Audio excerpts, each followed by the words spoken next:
Hello दोस्तों, स्वागत है आपका मिश्रा जी क्लासेस में। मैं हूं आदिल अंसारी। तो आज मैं आपके लिए फिजिक्स का पहला चैप्टर लेके आया हूं जिसका नाम है मापन।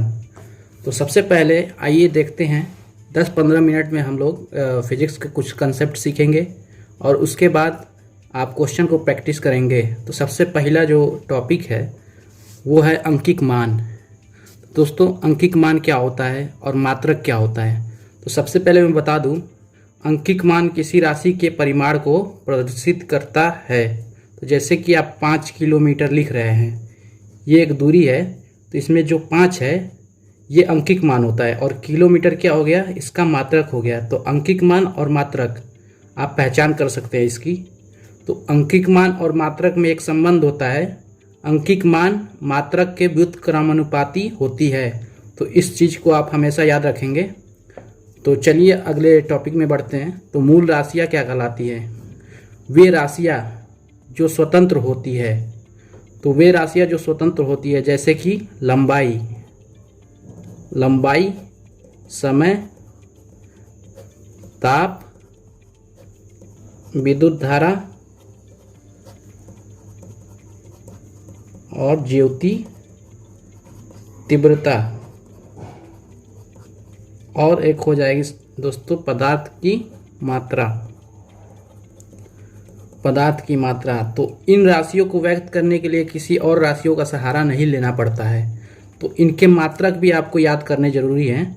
तो लंबाई का मात्रक हो जाएगा मीटर, समय का मात्रक हो जाएगा आपको सेकंड और ताप का मात्रक हो जाएगा केल्विन और विद्युत धारा का मात्रक हो जाएगा एम्पियर। ज्योति तीव्रता का मात्रक हो जाएगा दोस्तों कैंडिला और पदार्थ की मात्रा का मात्रक हो जाएगा दोस्तों मोल। तो आपको क्लियर हो गया होगा कि मूल राशियाँ क्या होती है। तो चलिए पूरक राशियों के बारे में पता करते हैं। तो वे राशियाँ जिनके मात्रक तो होते हैं परंतु विमाएँ नहीं होती, तो ऐसे राशियों को हम पूरक राशियाँ कहते हैं। जैसे कि घन कोण और तल कोण। तो दोस्तों ये दोनों कोण जो है वो एक तरह से पूरक राशियाँ है। तो घन कोण का मात्रक क्या होता है? तो इसका मात्रक होता है रेडियन। तो इसको याद रखेंगे आप लोग, रेडियन। और इसका मात्रक क्या होता है? स्टेरेडियन। तो दोस्तों इतना क्लियर हो गया होगा आप लोगों को। तो चलिए व्युत्पन्न राशियों की तरफ बढ़ते हैं। व्युत्पन्न राशियाँ वे राशियाँ जो मूल राशियों से बनी होती है, यानी कि ये राशियाँ मूल राशियों पर निर्भर करती है। जैसे कि हो गया आपका क्षेत्रफल। दोस्तों क्षेत्रफल निकालने के लिए आपको लंबाई और चौड़ाई दोनों की जरूरत पड़ेगी। तो ये क्या हुआ, एक तरह से व्युत्पन्न राशि हुई। जैसे कि आपका हो गया आयतन। तो आयतन के लिए आपको लंबाई, चौड़ाई और ऊंचाई 3 राशियों की जरूरत पड़ती है। तो एक तरह से इस राशियों को व्युत्पन्न राशियाँ कह सकते हैं। तो मूल राशियाँ और पूरक राशियाँ और व्युत्पन्न राशियाँ, तो इन तीनों राशियों के बारे में आप लोग को जानकारी होनी चाहिए। तो चलिए मात्रकों की पद्धति देख लेते हैं कि मात्रकों को किन किन पद्धतियों में नापा जाता है। तो सबसे पहला आएगा सीजीएस। तो दोस्तों सीजीएस प्रणाली क्या होती है, सबसे पहले इसके बारे में जानेंगे। सीजीएस में दोस्तों सेंटीमीटर, सीजीएस मतलब सेंटीमीटर, ग्राम और सेकंड।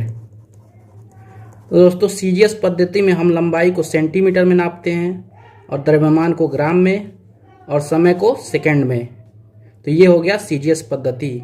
अब आते हैं एमकेएस पद्धति में। तो दोस्तों एमकेएस पद्धति में क्या करते हैं कि जो लंबाई है उसको मीटर में नापते हैं, ठीक, और उसके बाद द्रव्यमान को किलोग्राम में और समय को सेकंड में। और अब आते हैं एफपीएस में। दोस्तों एफपीएस मतलब क्या होता है कि फुट पाउंड सेकंड, यानी कि लंबाई का मात्रक हो गया फुट और द्रव्यमान का मात्रक हो गया पाउंड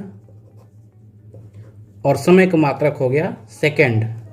तो आप देखेंगे तीनों ही पद्धतियों में जो समय का मात्रक है वो सेकंड है, ये चेंज नहीं हो रहा है। तो आप इसको ज़रूर याद रखिएगा कि किसी भी पद्धति में समय का मात्रक सेकंड होता है। तो आपको क्लियर हो गया होगा इन तीनों पद्धतियों के बारे में। तो आइए अब चलते हैं प्रकाश वर्ष की तरफ। प्रकाश वर्ष होता क्या है, सबसे पहले मैं बता दूं, प्रकाश वर्ष एक दूरी का मात्रक है, यानी इसके द्वारा दूरी नापी जाती है। तो आप बोलेंगे सर प्रकाश वर्ष के बारे में कुछ बताइए। तो बच्चों यही होता है कि प्रकाश वर्ष निर्वात में प्रकाश द्वारा चली गई एक वर्ष में दूरी। एक वर्ष में कितनी दूरी चलती है प्रकाश, तो 9.46 गुणे 10⁻15 मीटर। तो दोस्तों अगर इसको आप लगभग में लिखेंगे तो 9.46 को 10 में लिख दीजिए और 10⁻15, तो ये लगभग में 10⁻16 मीटर। तो ये हो गया आपका 10⁻16 मीटर। तो आपको क्वेश्चन में मिलेगा कि प्रकाश वर्ष किसका मात्रक है, तो आप बता दीजिए कि दूरी के मात्रक है। और दोस्तों आपको प्रकाश वर्ष की वैल्यू भी पूछता है, तो 10⁻16 मीटर अगर किलोमीटर में देगा तो आप 1000 से भाग दे देंगे तो आ जाएगा किलोमीटर में 10⁻13 किलोमीटर। तो ये क्लियर हो गया होगा दोस्तों आप लोगों को, आप देख पा रहे होंगे वीडियो में। हालांकि वीडियो थोड़ा कट हो गया है तो कोई बात नहीं, आप फिर से समझा देता हूँ मैं। 10 गुणे 10⁻15 ठीक, और 10⁻16 मीटर हो जाएगा। फिर अगर आपको किलोमीटर में पूछना रहेगा तो आप 1000 से भाग दे दीजिए, क्योंकि 1 किलोमीटर में 1000 मीटर होता है। तो इस हिसाब से आपको बनता है 10⁻13 किलोमीटर। चलिए माध्य सौर दिवस के बारे में कुछ जानकारी ले लेते हैं। माध्य सौर दिवस होता क्या है। माध्य सौर दिवस एक वर्ष के सभी सौर दिवसों का औसत होता है, यानी कि एक सौर दिवस बराबर 86,400 सेकेंड ठीक। तो आप यहां से सेकेंड की वैल्यू निकाल सकते हैं दोस्तों। तो 1 सेकेंड बराबर 1/में 86,400 माध्य सौर दिवस ठीक। तो इतना आपको क्लियर हो गया होगा। अब आइए पदार्थ के बारे में कुछ जानकारी ले लेते हैं। पदार्थ की मात्रा को किस में नापते हैं। दोस्तों पदार्थ की मात्रा को मोल में नापा जाता है, मोल। तो मोल का, एक मोल में कितने अणु होते हैं या कितने परमाणु होते हैं या आयन होते हैं, इसके बारे में ज़रूर पूछा जाता है। तो आप याद कर लीजिएगा, एक मोल में 6.023 गुणे 10⁻23 अणु या परमाणु या आयन कह लीजिए, कुछ भी कह लीजिए। अब कैंडिला क्या होता है दोस्तों, तो ज्योति तीव्रता की मात्रक होता है कैंडिला। तो कैंडिला को किस में कैंडिला किसके लिए यूज की जाती है, ज्योति तीव्रता के मापन के लिए। तो आपको ये चीज़ याद रखनी पड़ेगी। चलिए दोस्तों सार्थक अंक के बारे में कुछ जानकारी ले लेते हैं। तो सार्थक अंक होता क्या है, तो किसी भी राशि को मापने के लिए अधिक से अधिक शुद्धता के लिए उससे कम से कम सार्थक अंकों में लिखा जाता है। तो सार्थक अंकों की संख्या आपको परीक्षा में दे देगा कि बताइए इसमें से कितने सार्थक अंक है। तो सबसे पहले आप देखेंगे कि 10 के पावर वाले जो संख्याएं होती है उनमें 10 के पावर के कोई प्रभाव नहीं पड़ता है। तो जैसे ये वैल्यू है तो इसमें 10 का पावर 5, इससे कोई मतलब नहीं है सार्थक अंक का। तो आप बताएंगे कि इसमें सार्थक अंक कितने हैं, तो 2, इसमें 2 सार्थक अंक है। अब दूसरा कंडीशन क्या होता है कि यदि 2 अशून्य अंक है और बीच में शून्य अंक है तो आप सभी को सार्थक अंकों में गिनना शुरू कर देंगे। जैसे कि 5 और 2, इन दोनों के बीच 3 शून्य अंक है, यानी कि ये 3 शून्य भी सार्थक अंक में गिने जाएंगे। तो इस तरीके से ये 5 सार्थक अंक बन गए। तो अब ये देखेंगे कि दशमलव के बाईं ओर अगर 0 है और फिर दाईं ओर 0 है तो इन दोनों 0 को आप छोड़ देंगे और बाकी के जो अंकिक मान है आप उनको बता देंगे कि ये 2 सार्थक अंक है।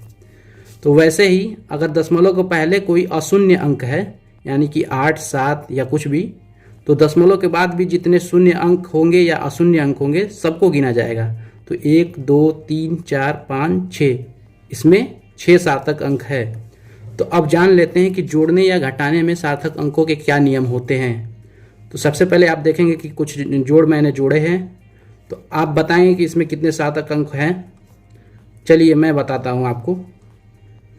तो सबसे पहले आप ये देखेंगे कि दशमलव के बाद सबसे कम सार्थक अंक किसमें है, तो दशमलव के बाद सबसे कम सार्थक अंक जो है कि आप इसमें है, दशमलव के बाद 3 है। तो आप क्या करेंगे, आप जोड़कर और दशमलव के बाद उतने ही सार्थक अंक रखेंगे कि जिसमें कि सबसे न्यूनतम हो। तो दशमलव के बाद 1 सार्थक अंक रखना है आपको। ये हो गया। अब चलिए गुणा और भाग के लिए सार्थक अंकों के क्या नियम होते हैं आप उसको देख लीजिए। तो आपको अगर ऐसे 3 संख्याएं गुणा करनी पड़े और गुणा करके आपको उचित सार्थक अंकों में उसका परिणाम लिखना पड़े, तो सबसे पहले आप इन संख्याओं का गुणा कर दीजिए। फिर अगर आपको उचित सार्थक अंकों में उसका परिणाम लिखना है तो आप ये देखिए कि सबसे छोटी जो वैल्यू है उसमें कितने सार्थक अंक है। तो आप देख सकते हैं कि सबसे कम सार्थक अंक 1.2 है और इसमें 2 सार्थक अंक है सबसे कम वैल्यू में। तो आप क्या करेंगे कि उत्तर में आप उतने ही सार्थक अंक लिखेंगे। जैसे कि आपका उत्तर आया 2.133, तो आप इतना नहीं लिखेंगे, आप लिखेंगे 2.2 तक ही, क्योंकि आप सबसे कम वैल्यू वाली सार्थक अंक को लिखेंगे। अब चलते हैं एरर्स।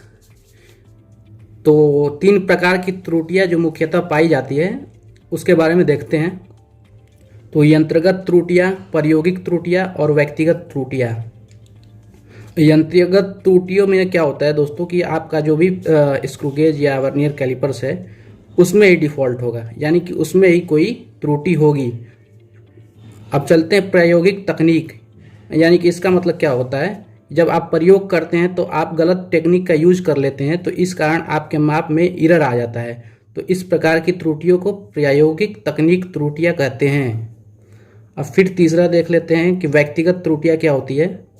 तो व्यक्तिगत त्रुटियां वो होती है जो आप ह्यूमन एरर होता है, जैसे कि आप कई बार अच्छे से देख नहीं पाते रीडिंग, तो ऐसी त्रुटियों को व्यक्तिगत त्रुटियों में रखा गया है। तो चलिए कोटिमान के लिए देखते हैं कोटिमान क्या होता है। तो आप देख सकते हैं कोटिमान, जैसे कि मान लीजिए आप पृथ्वी की त्रिज्या ले रहे हैं 6400 किलोमीटर, ठीक। तो कोटिमान क्या होता है दोस्तों कि आपको 10 के घातों के रूप में पहले लिखना होता है, ठीक। तो आप इसको 10 के निकटतम घातों में लिख लीजिए, और जैसे कि मैंने लिखा है 6.4 गुणे 10 का पावर 3 किलोमीटर। तो ये हो गया। तो आपको एक बात और ध्यान रखना है, ये जो 6.4 है ये हमेशा 10 से कम ही रहना चाहिए, तभी आपका काम हो पाएगा। तो मैं 6.4 ले लिया हूँ, तो गुणे 10 का पावर 3 किलोमीटर। तो आप इसमें बताएंगे कि कितने इसका कोटिमान क्या हुआ। आपको ऐसे ही क्वेश्चन पूछ देगा कि इसका कोटिमान बताइए। तो कोटिमान में क्या होता है दोस्तों, आपको ये वाली वैल्यू देखनी होती है कि ये वैल्यू कितने 3.16 से बड़ा है या छोटा है या बराबर है। तो अगर ये वैल्यू बड़ी है 3.16 से, तो आपका कोटिमान जो होता है वो 10 का जो भी पावर होता है उसमें 1 जुट जाता है। तो इस तरह से आपका कोटिमान 4 बन जाता है। तो कोटिमान आपका 4 हो गया। अगर ये वैल्यू 3.16 से छोटी है तो आपका कोटिमान 3 ही रहता है। अगर 3.16 के बराबर है तब कोटिमान 4 ही हो जाता है। तो इतना क्लियर हो गया होगा आप लोगों को। यहाँ पे कुछ वैल्यू दी गई है, इनको आपको याद करना पड़ेगा। जैसे कि 1 एंगस्ट्राम में कितना मीटर होता है, तो 1 एंगस्ट्राम में 10 का पावर -10 मीटर, 1 माइक्रोन में 10 का पावर -6 मीटर, 1 सेंटीमीटर बराबर 10 का पावर -2 मीटर, 1 मेगामीटर बराबर 10 का पावर 6 मीटर। तो आपको इन सब के वैल्यू को याद करना पड़ेगा, क्योंकि आपको बदलना पड़ता है। एग्जाम में क्वेश्चन आ जाता है कि 10 का पावर -14 मीटर को माइक्रोन में बदलिए, तो ऐसे क्वेश्चन बन के आ जाते हैं। तो आपको अगर ये वैल्यू याद रहेगी तभी आप क्वेश्चन को हल कर पाएंगे। और आगे मैं क्वेश्चन भी ऐसे लगवाऊंगा, तो आप देख सकते हैं कि किस तरह से क्वेश्चन आते हैं, ठीक है। तो आप नैनोमीटर को बताइए कि 1 नैनोमीटर में कितना होता है, 10 का पावर -9 मीटर। 1 mm में कितना होता है, 10 का पावर -3 मीटर, 10 का पावर -3 मीटर। तो 1 किलोमीटर में कितना होता है, 10 का पावर 3 मीटर। अब वही प्रकाश वर्ष में 9.46 गुणे 10 का पावर 15 मीटर होता है एक प्रकाश वर्ष में, ठीक। और 1 मीट्रिक टन में कितना होता है, तो 10 का पावर 3 किलोग्राम, यानी कि 1000 किलोग्राम। तो इन सब वैल्यू का आप जरूर याद कर लीजिएगा, नहीं तो क्वेश्चन आपसे नहीं हो पाएंगे। अब आते हैं पीको सेकेंड। 1 पीको सेकेंड में 10 का पावर -12 सेकेंड, ठीक। और 1 नैनो सेकेंड में 10 का पावर -9 सेकेंड, ये हो गया।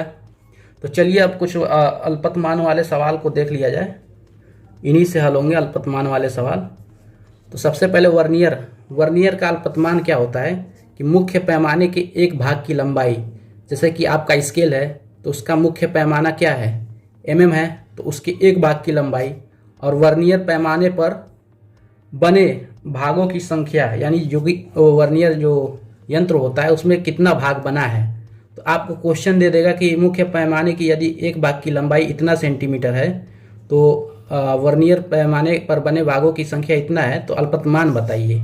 या फिर आपको ये मुख्य पैमाने की एक भाग की लंबाई दे देगा और अल्पतमान दे देगा और आपसे पूछेगा कि वर्नियर पैमाने पर बने भागों की संख्या बताइए। तो इस तरह से क्वेश्चन बनते हैं दोस्तों। तो आपको ये सब चीज़ें याद रहनी चाहिए। वर्नियर का अल्पतमान क्या होता है, तो इसी तरीके से पेचमापी होती है। पेचमापी एक लंबाई को मापने के लिए, छोटी लंबाई को मापने के लिए एक यंत्र होती है। तो इसमें क्या होता है कि यदि आप पेच को घुमाते जाएं तो उससे जो पेच होता है वो आगे बढ़ती है या पीछे खिसकती है। तो एक बार अगर पेच को घुमाते हैं तो जो भी दूरी विस्थापित होती है उससे पेच का चूड़ी अंतराल कहा जाता है। तो पेचमापी का अल्पतमान क्या होता है दोस्तों कि पेच का चूड़ी अंतराल, और अपन में गोलीय पैमाने पर बने भागों की संख्या। तो ये हो गया आपका पेचमापी का अल्पतमान। तो आप जरूर से जरूर इन जो फॉर्मूले दिए हैं ये सब इम्पोर्टेंट है, आप इसको अपने नोट्स में लिख लीजिएगा। और अगले वीडियो में मैं आपके लिए क्वेश्चन लगवाऊंगा और ज़रूर से ज़रूर उसके साथ प्रैक्टिस करते रहिएगा। और आज के लिए मैंने बस इतना ही सेशन रखा है। तो चलिए आज के लिए इतना ही। धन्यवाद, टाटा, बाय बाय। और ज़्यादा से ज़्यादा दोस्तों को अपने शेयर कीजिए ताकि वो भी वीडियो को देख सके।